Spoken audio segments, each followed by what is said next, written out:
Welcome back, everyone, and thank you for joining me for daily exercises number 8. Today is another 3-6-2-5 variation, but before that scares you away, this one is a pretty simple one and is something you might recognize. It's from a tune. We'll talk about that in a minute. But today is actually a 1-6-2-5, because in this case, when you're approaching a 3-6-2-5, the 1 and the 3, the major 1 and the minor 3, since the minor 3 is diatonic to the major 1, are interchangeable. There's a couple of different chord changes where you can substitute a couple of different chords and it'll still function the same way. It'll sound a little different and you do it for differing reasons, but we don't have to get into that right now. So this variation, like I said, is a 1-6-2-5, but just like the other 3-6-2-5s we've gone over, this one starts on the 5 of the tonal center and walks down the scale till you hit the flat 9.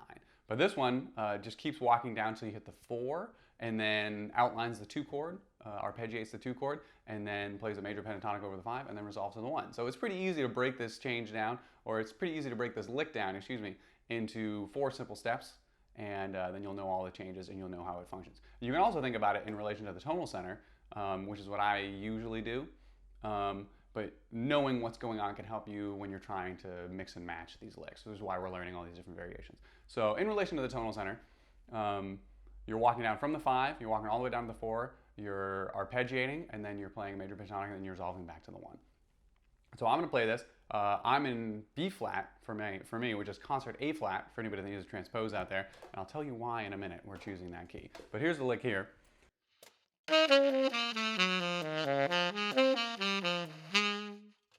In B flat, and that's great. Beautiful little turnaround and pretty simple, like I said. So we're going to break down what's going on. We're going to walk down from the 5. And I'm going to break down in relation to the tonal center, but also over the changes we're playing over and how that relates to the timing. So the first 2 beats of the bar, we're playing the 5 down to the 2. So we're playing 5, 4, 3, 2. Or, since we're in B flat, we're playing F, E flat, D, C. Which is 1 and 2 and... And then here's where we hit the 6th chord. And the 6th chord, because it is dominant and resolving to the minor 2 chord, it has some little variations, but I'm going to talk about it in relation to the root and the 6th chord. So when you get to the second 2 beats of the bar, the 3 and 4 and, we're playing flat 9 in relation to the tonal center, flat 9, flat 7, 6, 5 is what we're playing.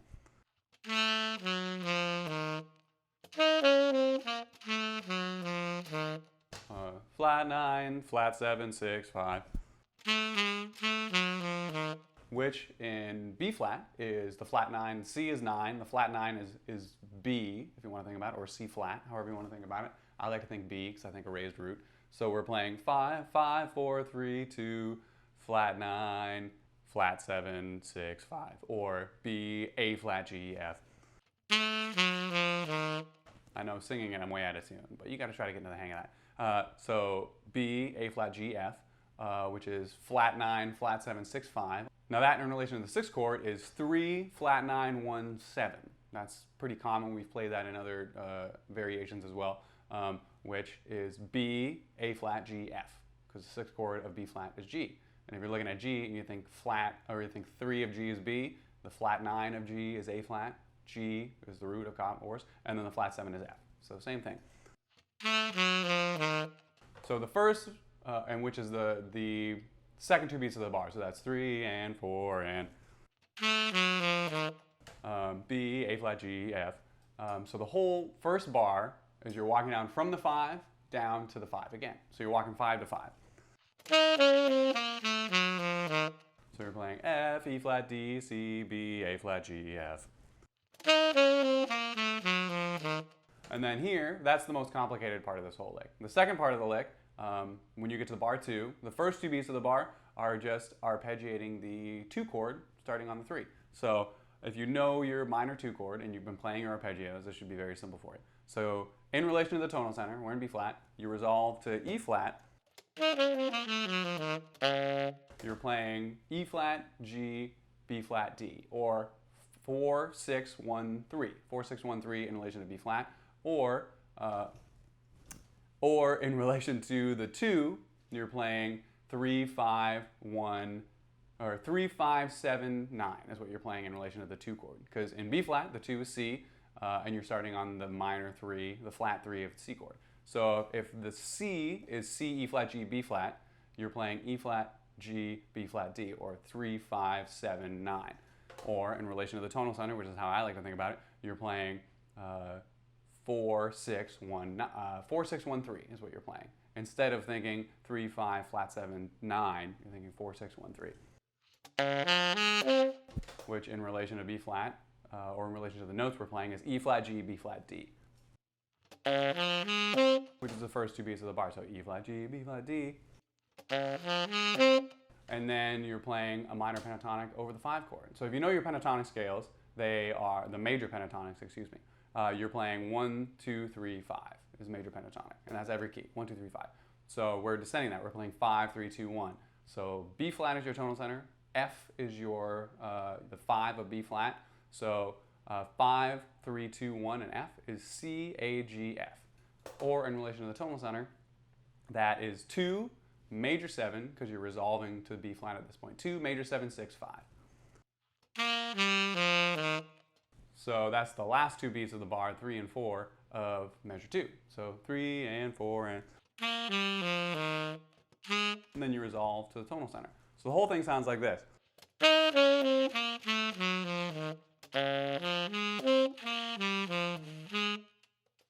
Which, if you think of it in scale degrees, and I always stress this, think of things in scale degrees because you can relate that to any tonal center. You can put it in any key, and if you know the scale degrees, you can then figure out what the notes are, and you can play it in any key. So the scale degrees, when we're walking down this, once again, we're in B flat, we're playing 5, 4, 3, 2, flat 9, flat 7, 6, 5, 4, 6, 1, 3, 2, 7, major 7, 6, 5, 1. Or in B flat, we're playing F, E flat, D, C, C flat, or B, A flat, G, F, E flat, G, B flat, D, C, A, G, F, B flat.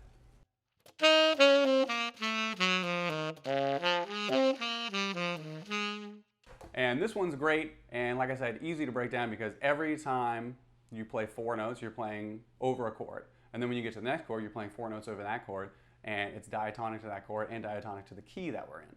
So it can seem like a lot of variations. I'm throwing flat 9s at you and flat 7s, and we're talking about arpeggios and all that, but really this is all diatonic to B flat, and are a couple pretty simple fundamentals that once you've worked on these things line up very well. So we're walking down the major scale, then we're walking down the 6th chord, and we're walking down, and we're just playing a flat 9 on the 6th chord, and then we're arpeggiating the minor 2, or you can think of it as arpeggiating to the 3 of the root, however you want to think about it, and then we're playing a major pentatonic over the 5, and then we're resolving to the 1. So a couple of simple steps. You put them together, it can seem complicated, but once you play it a couple times, especially if you learn it in 2 or 3 keys, it makes a ton of sense.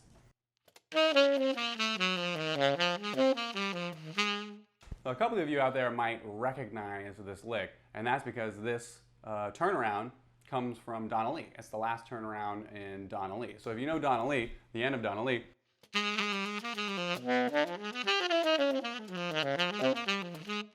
it's that little turnaround, the little melody figure at the end of Donna Lee.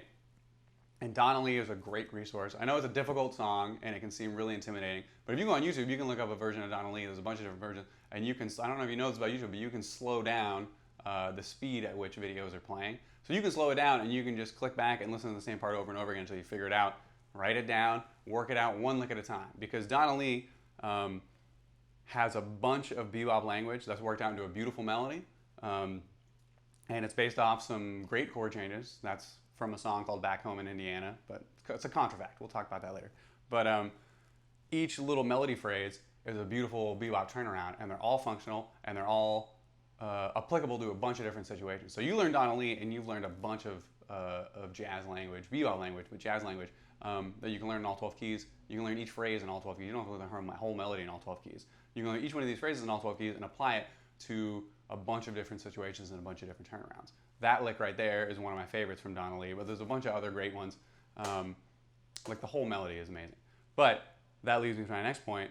A lot of the bebop language and jazz language that people are playing are old melodies. Like a lot of the language that people like, if you sound like you know what you're doing and you're navigating chord changes functionally and people are liking what you're playing beautiful music, a lot of that comes from old melodies. Like most of the jazz standards we're playing were written in the 1920s and 1930s in Tin Pan Alley by a couple of the same guys for musicals. It's incredible that this music has lasted so long and is still being played and still having variations. And a lot of the chord changes came from that time too. But it's timeless, beautiful music that is still being used today because it evokes emotion, if you will. But anyway, that's a whole other story to get into. We can talk about the reasons behind all this. But that's the lick. I'm not going to play it in all 12 keys because this one, as simple as this lick is to play, and as functional as it is, it moves pretty quickly through these chord changes. And then when you start revolving around the 12 keys, it can get a little confusing when you're trying to go through them that quickly. I did a short of this for social media, and I think it took me like 278 takes to get through it at that speed. But anyway, there you have it. That's a 1-6-2-5 in A-flat concert. It's from the song Donnelly, and it's great. It's applicable to a bunch of situations. Go learn it in all 12 keys and see where you can fit it in. Thanks for joining me. If you like what you heard, hit the like button, and I'll see you all in the next one.